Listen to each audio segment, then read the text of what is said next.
Halo,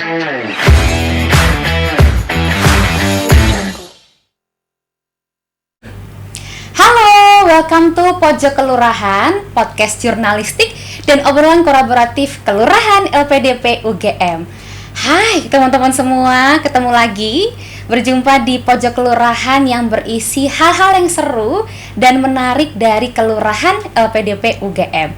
Bersama dengan saya Joanna. Hari ini kalau di luar sih sekarang sudah mulai cuaca hujan ya, sudah mulai mendung-mendung mengundang. Tapi hari ini kita bakal ketemu sama sosok yang mau hujan, mau mendung, mau panas, mau sibuk, mau senggang, beliau ini gila, konsisten banget untuk nulis publikasi.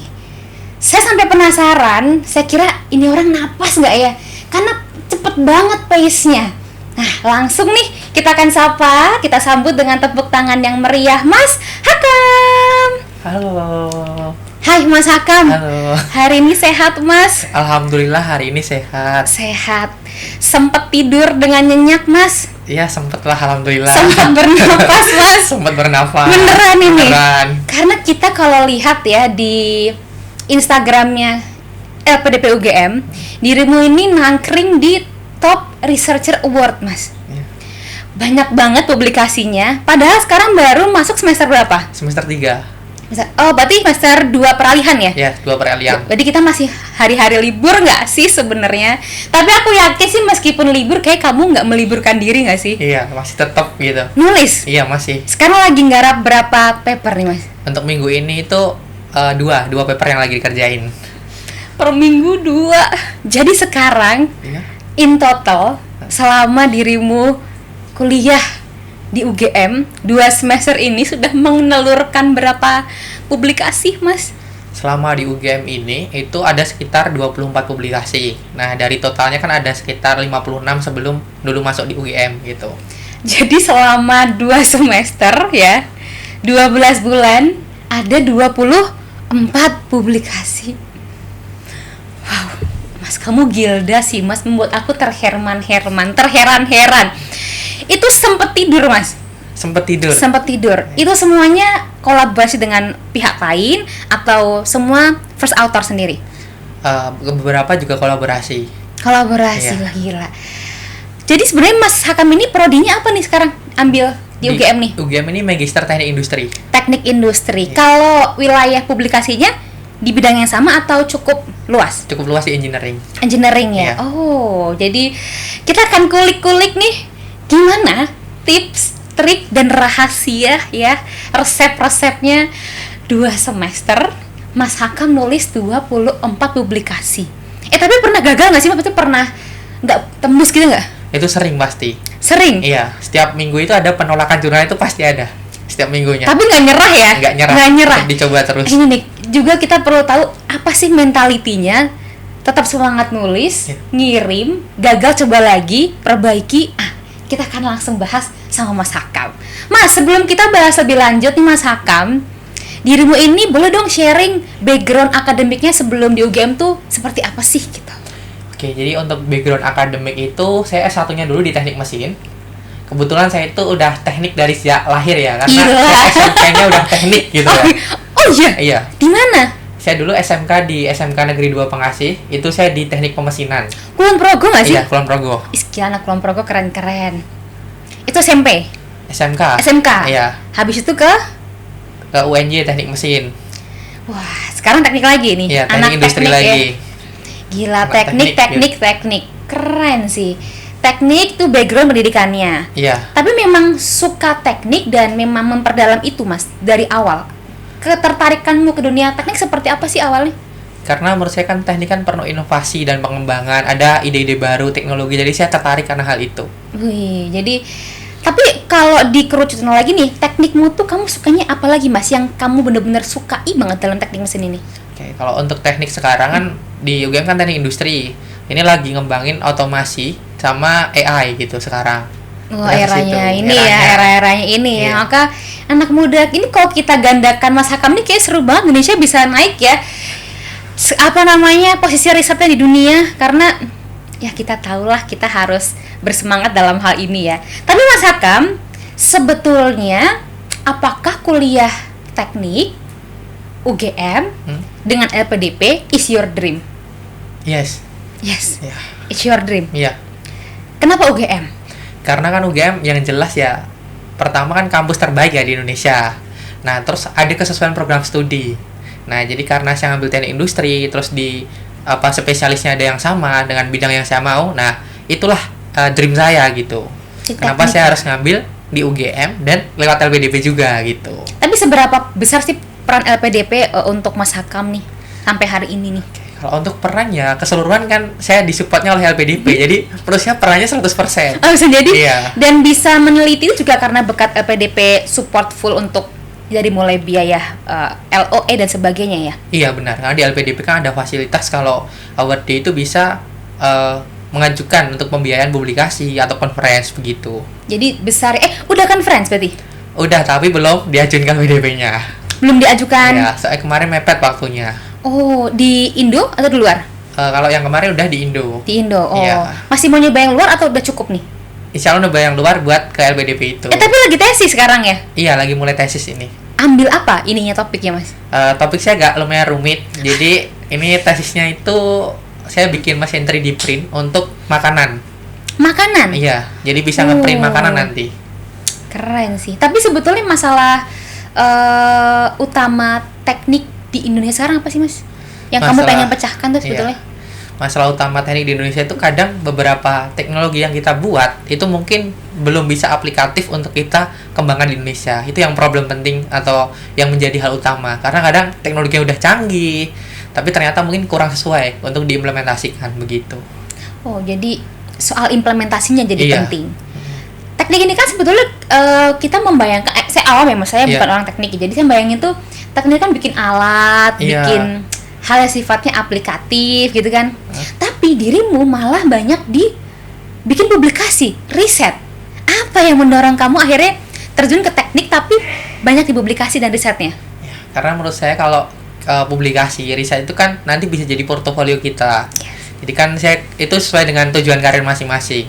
Kalau saya pengen jadi peneliti, pengen jadi dosen atau akademisi, maka portofolio riset saya harus kuat. Itulah salah satu kenapa saya harus teknik dan kenapa saya harus melakukan penelitian gitu. Ada bukti nyatanya gitu. Oh, jadi kamu pengen jadi dosen? Ya, insya Allah nanti. Oh, ya berarti ini ternyata di esai kontribusi pengen jadi dosen ya? Iya, pengen jadi dosen. Ya? Iya. Dan ini adalah langkah karir yang memang dibangun untuk bisa sampai ke sana ya, dengan bisa membuat banyak penelitian, banyak publikasi dan lain sebagainya. Tapi apa sih, Mas, kendala kamu untuk membangun rekam jejak di publikasi dan risetmu itu? Apa kendalanya? Kendala yang paling utama kan saya dulu waktu belajar itu saya kadang ditolak untuk kolaborasi sama orang. Jadi nggak gitu. paten itu yang pada nolakin. Sekarang dia top researcher award, guys. Jadi kadang kan kita baru mulai nih, terus kita mau nawarin ke yang udah mungkin profesional, terus kita bilangnya kamu belajar dulu ya gitu. Nah di situ ada kayak saya harus bener sih saya buktikan. Nah ada suatu momen ternyata mungkin kita masih ada rezeki untuk kolaborasi. Akhirnya karena pengalaman saya udah banyak, saya bisa kolaborasi sama orang tersebut gitu. Tapi kalau mulai ngajak dirimu pertama kali ngajak kolaborasi itu pas S1 apa S2, Mas? Kebanyakan mulainya waktu nunggu S2 itu. Oh, nunggu S2 itu kamu produktif banget malah. Produktif, nunggu gitu. Keren. Sekalian ya. publish gitu. Pertama kali yang kamu approach itu teman seperjuangan atau dosen atau gimana, Mas, biasanya? Dirimu awal pertama kali nge-approach untuk kolaborasi? Pertama kali itu teman seperjuangan. Jadi teman-teman yang mungkin masih satu circle waktu S1 dulu, misal satu organisasi atau apa, itu saya ajak untuk penelitian atau riset. Nah, nanti baru berkembang setelah saya punya beberapa publikasi, adalah senior yang ngajak saya gitu. Terus dosen dan ada beberapa sekarang sampai ke praktisi begitu. Jadi levelnya ternyata kalau kita mau publikasi, ngajak collab dari mulai teman seperjuangan, cutting, dosen, praktisi. Oh, yang paling susah nge-approach-nya yang mana, Mas? Biasanya dosen yang udah profesor atau yang gitu? itu pasti susah. Susahnya itu susah gimana? Mereka soal waktu atau nyambungin topik yang disepakati atau gimana? Kan kita kan namanya publikasi kan baru mulai kan belajar. Jadi disitulah kita dilihatlah track recordnya. Oh ini kita udah pantas belum untuk kolaborasi dengan beliau gitu. Kan kadang juga begitu. Jadi kalau kita udah banyak kolaborasinya, udah banyak capaiannya, pasti ya ada peluang lah untuk ke situ, bisa dibimbing gitu. Karena nggak mungkin kan kalau harus dari awal lagi untuk mulai bimbingan gitu. Jadi memang track record itu jadi hal yang penting juga ya? Iya, yang penting. Pada karya keberapa akhirnya kamu collab sama dosen, Mas? Itu karya ke-14. Itu baru dapat collab sama dosen gitu. Butuh 14 karya ya guys untuk collab sama dosen ya? Iya. Memang butuh pembuktian sih. Semangat aku. Jadi ternyata nggak cukup sekali 2 kali ya Mas? Memang kita harus bikin track record yang bagus untuk meyakinkan tokoh dosen untuk mau collab sama kita. Iya, benar. Wow. Ini insight nih bagi yang tipe-tipe aku yang jarang banget menulis gitu. Oh, tapi ngomong-ngomong soal kolaborasi nih Mas Hakam, kalau sama dosen atau praktisi gitu, do don'ts-nya lebih ribet nggak sih? Atau kemudian malah lebih enak karena mereka secara keilmuan sudah a whole package gitu? Kalau menurut saya kan kita kan dapat insight baru ya, karena ini udah lebih high level lah. Kita akan tahu kalau nulis jurnal itu yang bagus gini, itu kita dapat masukan seperti itu. Jadi menurut saya malah lebih seneng kalau kita bisa upgrade level gitu. Mungkin dari segi detailing emang lebih susah, harus revisi ini itu, tapi itulah proses, kita harus naik level lagi ke proses berikutnya begitu. Jadi plus minus ya, tapi pastinya kita dapat hal-hal baru ketika kita mau collab sama yang lebih dari kita, lebih mumpuni pastinya ya. Tapi berarti sekarang kalau yang karya yang dengan dosen, ada berapa karya Mas dari 56 itu yang collab sama dosen atau praktisi gitu? Mungkin ada sekitar 50% lah, itu udah setengahnya ya? Collab ya. Jadimu lebih suka kolaborasi atau lebih suka sendiri, first author Mas? Saya lebih senang kolaborasi. Kenapa? Pertimbangannya apa? Karena kalau publish jurnal itu, kalau kolaborasi kan biasanya, misal ini ada beberapa negara kolaborasi gitu, itu kemungkinan besarnya bisa lebih diterima karena kolaborasi ini papernya. Beda-beda kalau gitu. single author satu negara itu mungkin ini kurang dilirik sama jurnal. Gitu. Oke. Tapi kamu berarti sudah mencoba kolaborasi nggak hanya dalam Indonesia tapi juga dengan luar juga? Iya, benar. Mana aja Mas? Sharing dong. Penasaran nih. Jadi untuk kolaborasi itu biasanya saya mulai kan dari senior. Senior nih. Iya, ada senior. Cutting gitu ya. Cutting ini kuliah di Taiwan. Oke. Oh, saya juga tekniknya. Bagus ya? Teknik. Terus ini ada cuttingnya lagi temennya. Nah, bisa dia kuliah di China gitu. Terus kita saling kolaborasi gitu. Kayak snowball gitu ya. Iya. Ya. Terus mungkin ada direkomendasikan oleh dosen atau advisernya untuk diajak juga ya. Misalnya ngajak advisernya, jadi kita banyaklah kolaborasi di situ. Wow, jadi membangun jejaring kolaborasi ini penting ya. Penting. Dari mulai senior kita punya advisor, teman apa itu. Tapi itu adalah orang Indonesia juga atau pernah sama yang benar-benar orang luar gitu? Kalau yang senior itu orang Indonesia, tapi kalau yang ini ya, yang orang luar kan advisernya pasti orang luar. Ya. Seru ya. Tapi nggak ada kendala bahasa pasti ya? Kan Inggris semua ya pasti? Iya, pasti Inggris semua, menggunakan bahasa internasional kan mungkin lebih mudah lah, nggak harus bahasa yang ini. Tapi memang sih kalau kita kan follow-followan ya Besti ya. Di Instagram berarti tiap hari tuh ada aja gebrakan publikasi baru ya. Yang terbaru yang habis publis apa Mas judulnya? Yang terbaru banget? Kalau terbaru banget itu di engineering. Jadi apa judulnya? Risetnya itu kalau judulnya mungkin kurang spesifik ya. Saya lupa judulnya terus terang. Saking banyaknya ya. Iya. Terus untuk ini risetnya lebih ke ini. Saya mengembangkan pengembangan inovasi pada mesin CNC. Itu mesin apa itu Mas? Ya, jadi kalau di teknik mesin itu ada mesin yang dia bekerja dengan sistem numerical control atau dikontrol dengan menggunakan komputer. Nah, jadi itu saya inovasi, saya kembangkan, ada beberapa improvement di mesin itu. Nah, itu saya kemarin udah publish itu. Itu di Ki atau Sinta? Kemarin di Ki 2 publishnya. Ki 2. Jadi kalau boleh dihitung nih Mas, yang Ki 1 ada berapa? Ki 2 berapa? Ki 3 berapa? SSS berapa? Jadi untuk Ki 1 saat ini itu belum. Insya Allah masih coming soon lah. Siapa tahu ada gitu kan. Belum tahu, ini masih diproses. Kalau Ki 2 ada 1, terus Ki 3-nya ada 3, terus sisanya itu ada Ki 4 beberapa. Ada juga yang jurnal-jurnal Sinta, jurnal-jurnal ISSN itu paling banyak itu sampai nggak terhitung gitu. Nggak terhitung.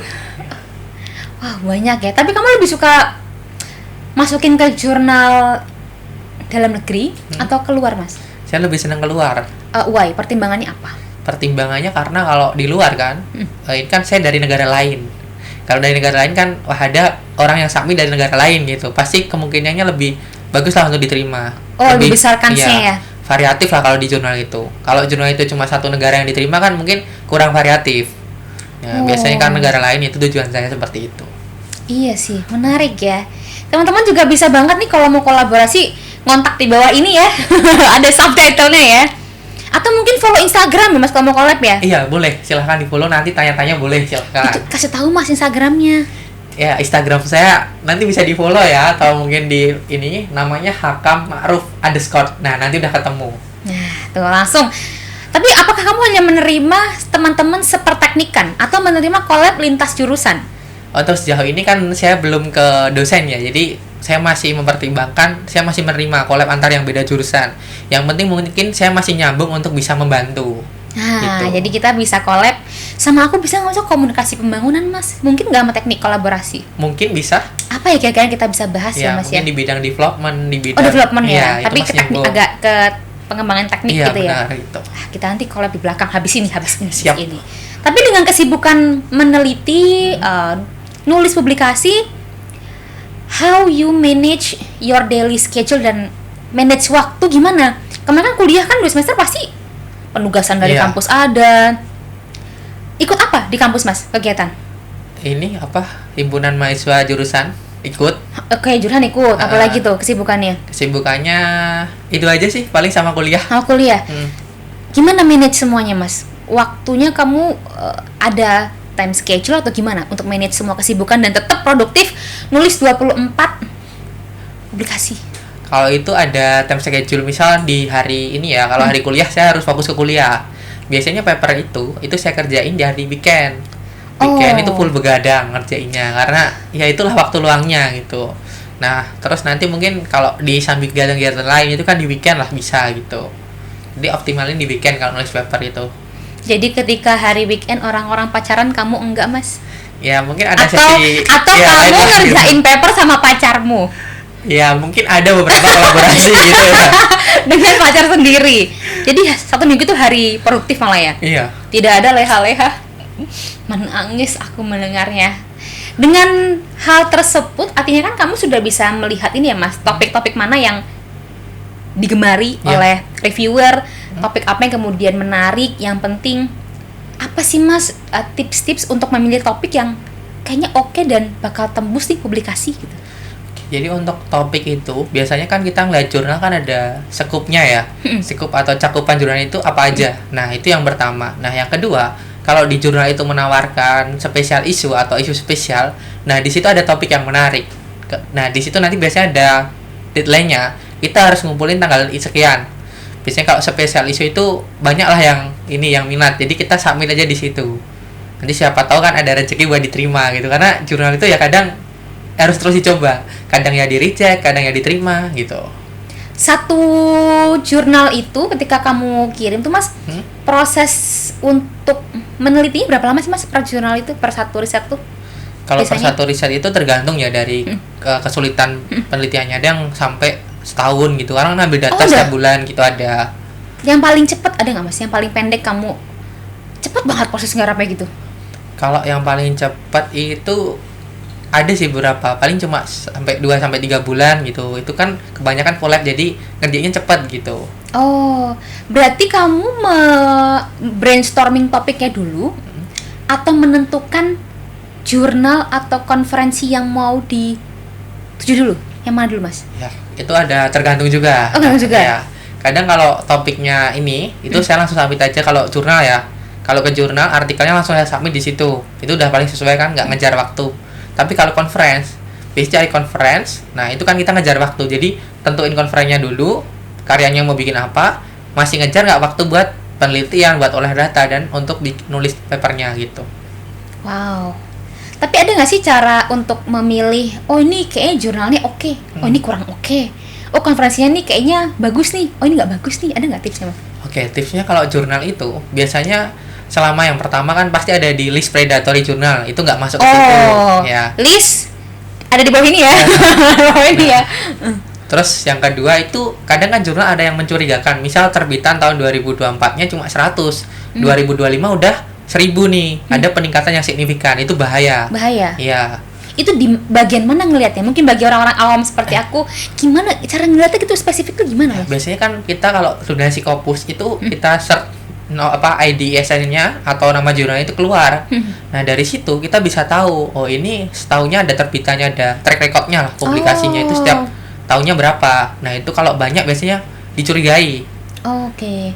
Itu kalau jurnal. Iya. Kalau nyari konferensi yang oke, Mas. Kalau Tipsnya konferensi gimana? itu kita biasanya tentuin negaranya dulu. Karena kan negara kan takutnya Apa tuh? negara yang kita tuju itu lagi konflik, misal seperti Oh itu. gitu. Jadi Iya. kalau sekarang nih, Mas, konteksnya sekarang nih, mana negara yang sebaiknya dihindari untuk konferensi? Wah, kalau itu kan agak bahaya nih kalau saya sampaikan di sini. Kamu bisa ngecek sendiri ya. Mungkin yang masuk ke red zone itu yang mana aja. Itu Red zone, mungkin oke. saran saya jangan konferensi negara itu. Karena mungkin nanti ngurus visanya, ngurus perizinannya kan susah. Terus yang kedua, kalau konferensi itu harus ngecek apa konferensi itu udah ada di tahun sebelumnya. Saya pernah kan ngide kan ikut Iya. konferensi yang belum ada di tahun sebelumnya. Oh, berarti baru. Baru 1 tahun itu berdiri. Jadi trouble-nya adalah paper saya itu nggak publish di situ. Hah? Kenapa tuh? Karena panitia mungkin masih trial ya, masih belum Trial tahu error ya? ini itu Kita gitu. bagian errornya. Itu bagian errornya, mereka trialnya gitu. Oh, oke. Nah, terus Jangan baru berarti ya. baru 11 bulan itu baru publish. Padahal itu konferensi. Gila ya, Hitungannya lama lama ya. gitu lah. Berarti kalau dibilang cepet tuh berapa lama, Mas? Biasanya kalau cepet itu kalau panitia konferensinya kerja prosesnya cepet review itu 3 bulan sampai 4 bulan itu udah publish. Publish. Iya. 3-4 bulan udah oke tuh ya. Iya, Pas 11 bulan tuh konferensi udah tuh. dipertanyakan itu kemana aja setahun nih. Iya. Wow. Menarik ya dunia jurnal dan publikasi ini. Bagi yang mungkin belum nyemplung, mari kita nyemplung ya. Tapi kalau misalnya nih, Mas, kayak kita belum nyemplung nih, Mas. Kita kalau mau nyemplung start from di mana, Mas? Kalau mau mulai nyemplung nulis dan nganu jurnal nih. Oke, jadi biasanya kan kalau kita riset kan kesukaan topiknya kan apa. Nah, itu kita cari penelitian yang udah publish. Yang sesuai dengan itu. Terus kita pelajari. Oh, kalau yang udah publish itu ternyata speknya gini tau gitu. Kita pelajari lah bobot bibitnya dari yang udah ada. Terus kita nanti kan bisa baca terus ini. Nah, itu sistemnya kita bisa namanya amati, tiru dan modifikasi. Nah, ATM. Jadi kalau kita bisa ATM kan kita mungkin bisa ngembangkan riset lain yang lebih advance, lebih bagus gitu. Tapi biasanya gitu. Kok ini bisa terbit di sini. Wah, aku harus bikin yang lebih bagus lagi dan aku cobalah nanti publish di sini gitu. Oh, tapi ada nggak sih, Mas, turning moment di mana kamu tuh dari awalnya tuh belum nyemplung, akhirnya nyemplung? Ada nggak turning moment, titik baliknya gitu? Itu ada. Jadi kalau misal di hari-hari Kak, jurnal saya tiba-tiba di reject nih. Di reject bisa reject itu bisa 3 lah, sehari ada 3 kali reject gitu. Gila, itu Udah kayak orang langsung- nelpon di reject Iya, doang ya? Iya, di reject doang. Terus habis itu tiba-tiba di hari berikutnya ada accepted nih. Wah, diterima. Moodnya langsung naik lagi gitu. Oh, itu ada kayak bahan bakar baru, gue Iya, bakal gitu. nulis nih seminggu 1 paper nih gitu. Iya. Di kadang turningnya di situ. Kalau udah reject ada publish, semangat lagi gitu. Ada nggak paper yang kamu tuh puas banget, Mas? Ada. Publish tuh. Yang kamu tuh kayak wah gila, satisfying banget nih gitu. Ada. Apa? Ada. Yang apa itu? Jadi saya kan dulu S1 kan ngerjain skripsi. Nah, skripsi itu saya publish. Nah, itu saya puas karena saya di situ itu hasil skripsi saya riset, saya publish. Kemudian apa ya, dari prosesnya kan ini ya, saya jadi tahu wah gini ternyata hasil yang saya buat itu bisalah saya publish gitu. Itu berdarah-darah tuh, Mas Iya. ya. Terus ada juga yang kayak gini. Kan saya kan juga beberapa kolaborasi nih sama CSR. Oh, CSR. Iya. Apa aja tuh? CSR-nya khususnya di PT Pertamina Patraniaga yang ada di Oke. Cikampek. Saya kan kolaborasi. Terus ada beberapa program CSR. Nah, kadang kita juga luarannya jurnal. Nah, itu saya senang karena jurnal ini adalah hasil dari implementasi yang ada di masyarakat. Yang Jadi, program kita lakuin gitu. Impact-nya juga terekam dalam paper itu ya. Iya, benar. Seru banget tuh. Tapi dirimu memang juga suka di CSR juga isunya selain ke teknik berarti, Mas? Iya, beberapa juga ada di Jadi CSR. pembangunan juga Iya. jalanin nih isu-isu yang di area itu ya. Ih, keren banget ya dirimu ini. Anak muda harapan. Berapa sih umur, Mas, sekarang? Umur 24 plus ya. Aduh. Belum 25 tapi. Mau bilang 25 tuh belum nyampe, jadi Belum 24 nyampe. plus ya. Iya. Plusnya banyak nih kayaknya nih. Enggak, beberapa bulan aja. Oke. Mas, anyway, Mm-mm. dengan track record tadi, akhirnya kamu bisa nggak sih sekarang menemukan satu formula yang oh ternyata ini nih formula nulis paper yang oke, yang menarik, yang impactful? Ada nggak kamu formula yang akhirnya kamu temukan sendiri gitu setelah menulis 56 publikasi? Ya, dari proses itu ada cara formulanya. Apa tuh? Nah, formulanya Spill rahasianya. saya sepil ya, ini rahasia dapurnya ini di-spill ya. Bisik-bisik aja nih, bisik-bisik aja nih. Nah, jadi kan kalau kita mungkin baca jurnal ya, kadang kan kalau baca jurnal langsung kita baca semua kan kita capek ya. Iya. Nah, saya biasanya langsung nyari keywordnya aja yang mau saya baca, kata kuncinya. Itu saya temukan kalau ya udah ini coba-coba banyak lah. Terus yang kedua adalah dari paper itu, kita kalau misalnya mau publish di suatu jurnal, kita submit itu kan kita ngecek juga. Misal track record yang udah publish di sana itu berapa lama waktunya. Nah, jadi saya menemukan ketika saya udah ini ya, sudah coba-coba, oh ternyata di sana itu kita perlu waktu 4 bulan buat submit gitu. Buat proses review gitu. Akhirnya saya jadi tahu. Terus yang terakhir itu kalau udah terbiasa baca jurnal, kita akan tahu oh di mana sih letak kesimpulan jurnal itu. Novelty penelitiannya di mana, pasti kita akan cepat tahu. Jadi kayak prosesnya gitu, sama udah tau lah ini formulanya kalau introduction itu harus sekian. Dan biasanya introduction itu banyak lah referensi-referensinya. Terus nanti metode yang digunakan harus seperti ini, pembahasannya seperti ini. Terus mungkin dari data, olah datanya juga harus kita gunakan olah data ini gitu, seperti itu. Akan temu formula. Kalau kita nih yang belum sama sekali belum nyemplung jauh nih, apa notesnya buat kita nih? Itu kan dirimu sudah, karena sudah punya jam terbang dan jadi bisa nih metain tuh kayak gampang banget. Kalau kita yang masih awam nih gimana Mas? Kita harus start from apa untuk bisa melihat poin-poin tadi itu? Oke, jadi untuk poin-poin tadi saran saya adalah gini. Ketika kita menulis sebuah paper, itu kita harus bikin poin-poinnya dulu. Yang pertama. Jadi bab 1 nih, introduction. Pembahasan paragraf pertama apa harus kita tulis. Oh, outline-nya bikin ya berarti? Outline-nya bikin. Okay. Jadi kalau kita bikin paper dari nol, langsung kita tulis sesuai paragraf, itu nggak akan ketemu. Jadi saya jangan outline dulu.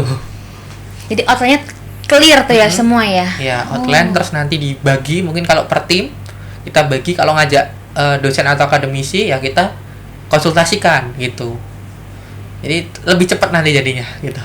Jadi pakainya outline ya kita outline, ya. Jangan gitu. nulis satu kalimat hapus. Gitu. Nggak rampung-rampung ya Besti ya. Kita harus mulai dari situ ternyata. Ngomong-ngomong dengan dunia publikasi, penelitian, research ini Mas, menurut Mas nih, apa sih hal yang kemudian harus dimiliki oleh seorang awardee LPDP nih yang ingin kemudian menekuni dunia riset Mas? Apa yang harus dimiliki sama seorang awardee nih kalau mulai mau masuk ke dunia riset? Oke, yang pertama kalau mau masuk dunia riset kan kita juga harus yang pertama punya penelitian yang jelas. Nah, punya penelitian itu yang jelas, apalagi kalau engineering. Terus yang kedua adalah kita punya kolaborasi. Biasanya kolaborasi ini penting karena kalau kita punya super team, terus kita punya istilahnya SDM yang mumpuni lah di tim kita, itu cepat gitu. Misal ya kita mungkin sama awardee dulu untuk kolaborasi gitu. Sama awardee dulu ya. Kita saling mengkaryakan. Iya, mengkaryakan. Misal ternyata kamu punya penelitian ini belum dipublish, oke kita kerjain besok gitu. Terus misal nanti ada yang belum ini, ya itu bisa saling melengkapi gitu. Tapi ada nggak sih rekomendasi dari dirimu Mas Hakam, berapa sih jumlah orang ideal untuk sebuah karya? 2 orang aja, 3 orang, 4 orang lah gitu. Ya. Paling enak berapa? Berapa orang yang mengeroyok sebuah publikasi itu? Kalau penelitiannya nggak berat ya sebenarnya rata-rata kan ada yang umumnya itu masih di 4 sampai 5 penulis. 4 sampai 5. Tapi kalau cuma penelitian yang menurut saya cepat ya bisa kalau 1 saya jarang ya, single author jarang. Paling 2 sampai 3 penulis itu udah cukup. Cukup ya, 2 sampai 3. Nah, terus kalau kita memilih orang untuk kolaborasi, konteksnya teman ya Mas ya, teman itu kita tuh nyari teman yang seperti apa sih Mas? Yang sama kita keahliannya atau yang melengkapi, itu yang gimana tuh? Tips milih teman nih. Tips milih teman ada yang pertama adalah yang jelas dia konsisten atau mau. Karena di awal kan kita tanya dulu. Kalau nanti paper ini ada masalah, artikel ini ada proses yang ya mungkin ngalor ngidul hasilnya ya. Prosesnya gimana itu kan akan kita kasih konsekuensi di awal. Kamu harus benar-benar konsekuen ya nanti kalau papernya gimana. Gimana tuh apa Mas? Yang pasti kan yang pertama belum tentu diterima atau accepted, itu pasti. Yang kedua, kadang kita juga mungkin si ini tuh nggak mau nyelesain penelitian teman kita. Jadi itu mungkin terjadi Mas? Mungkin terjadi, itu banyak. Pernah mengalami nggak? Pernah ngalamin. Oke. Jeritan hati Mas Hakam. Jadi dua itu ya kemungkinan ya. Oke. Jadi dua hal itu berarti diomongin dulu pahit-pahitnya. Iya. Termasuk ini nggak sih Mas, kayak nanti kita iuran ya gitu. Iya, itu benar, karena kalau publikasi itu harus siap nombok dulu biasanya. Kalau misal sistemnya kan rembes gitu Rembes ya. Nah, itu harus siap nombok dulu kan, kadang si editorialnya minta waktu pembayaran singkat gitu. Jadi kita siap-siap harus ya iuran dulu lah gitu. Sabaraha sih Mas bayarnya biasanya? Kalau bayarnya itu tergantung ya dari itu jurnal atau misal conference yang diikuti. Tapi rata-rata kalau kita misal iuran masih oke lah gitu untuk jurnal-jurnal yang awal-awal gitu. Awal-awal ya. Iya. Tapi kan kalau rembes kan kalau sekarang di LPDP, kalau sebelumnya berarti ditanggung sendiri Mas ya? Karena saya sebelumnya belum dari seluruh riset yang saya lakukan itu saya alhamdulillahnya dibayarin semua. Dibayarin siapa Mas? Aku boleh daftarkan diri nggak? Nah, jadi ada kolaborasi. Biasanya kolaborasi itu kan menawarkan funding atau pendanaan. Oh gitu. Nah, ya biasanya itu. Berarti bagaimana mencari kolaborator yang membiayai kita untuk neliti dan publikasi Mas? Tips and tricksnya nih. Tips dan triknya itu biasanya yang pertama karena bidang risetnya sama atau satu rumpun. Serumpun. Terus karena mungkin topik risetnya sama, terus ini bisalah saling kerjasama gitu.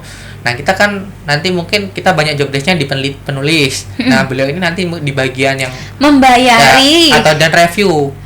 Gitu. Terus juga yang jelas kalau beliau ini yang biasanya yang bagian funding itu lebih detailing. Oh, ini harus begini, olah datanya harus begini gitu. Jadi kalau bayari aja itu nanti bisa jadi pelanggaran akademik, bahaya itu. Oh, nggak boleh ya, tetap ada peran-peran lain selain gitu. Membackup pembiayaannya. Iya, benar. Kalau yang gitu lebih ke temen atau lebih ke dosen misalnya gitu Mas? Itu tergantung juga. Agak dalam ya ini ya. Terus terang ya. Tapi kalau ketika mengalami rejection, apa yang kamu lakukan Mas? Biasanya saya akan downgrade. Berapa hari? Biasanya kalau downgrade itu sekitar sehari 2 hari lah. Apa itu makan enak atau gimana? Justru malah enggak. Biasanya gini, kalau jurnalnya itu reject di H2, saya akan downgrade jurnal itu di H3.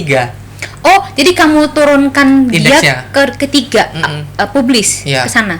Submit ke sana Mas. Harus sana iya. Nah, itu biasanya saya turunkan karena kalau mungkin indeksnya turun, screeningnya nggak terlalu susah gitu loh.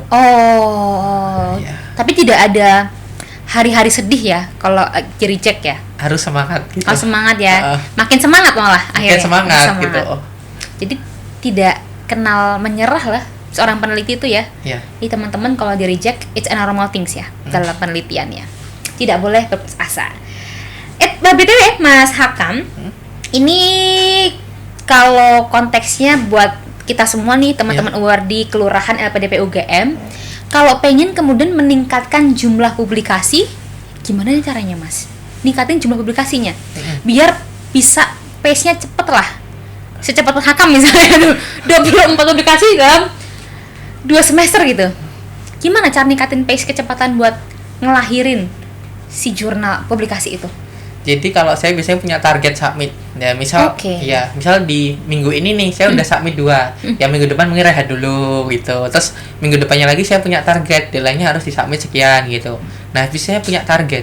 Jadi ketika nanti proses submit, itu kan ada review. Nah, nunggu review saya submit lagi. Nanti review lagi, submit lagi gitu. Jadi ada prosesnya kan, terus di akhir kan akan istilahnya panen lah, aset diterima gitu.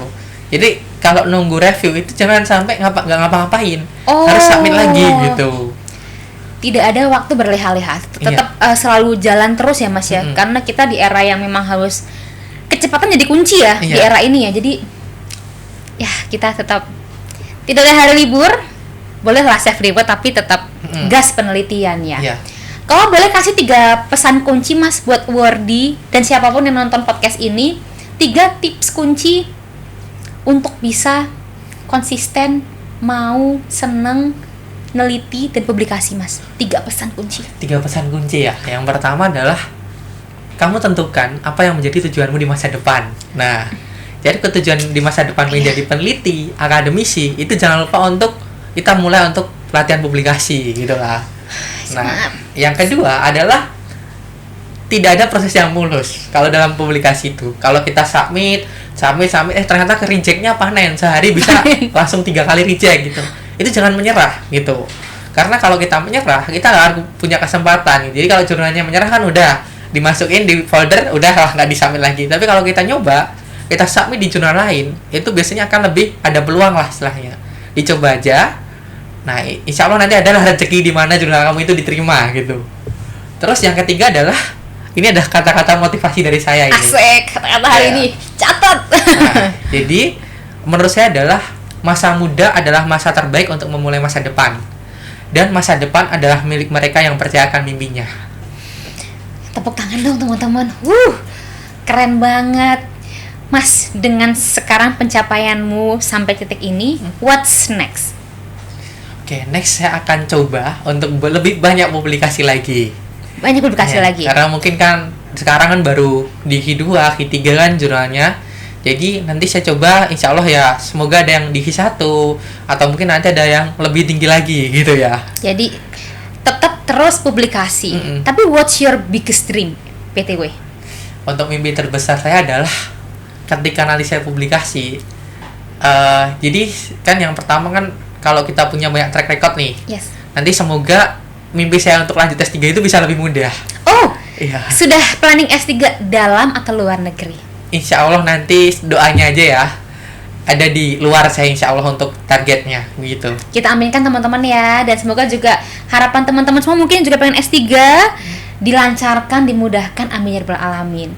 Terakhir Mas, dengan tadi pengalaman Mas di publikasi, rajin meneliti, apa sih harapan Mas untuk ekosistem riset Indonesia, khususnya nih buat kita awardee ataupun alumni LPDP?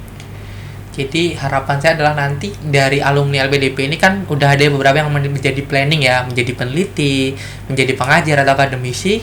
Nanti kedepannya kita bisa, karena kan kita udah ada plan ya tadi, kita bisa mencapai tujuannya. Wah, saya besok harus riset, harus penelitian, dan mungkin kalau ada kenalan dari awardee ini bisa mungkin menjaring komunikasi dan kerjasama yang lebih luas lagi, khususnya dalam bidang penelitian dan publikasi begitu. Jadi Mas optimis kita bisa Indonesia Mas? Bisa, insya Allah. Bisa ya? Iya.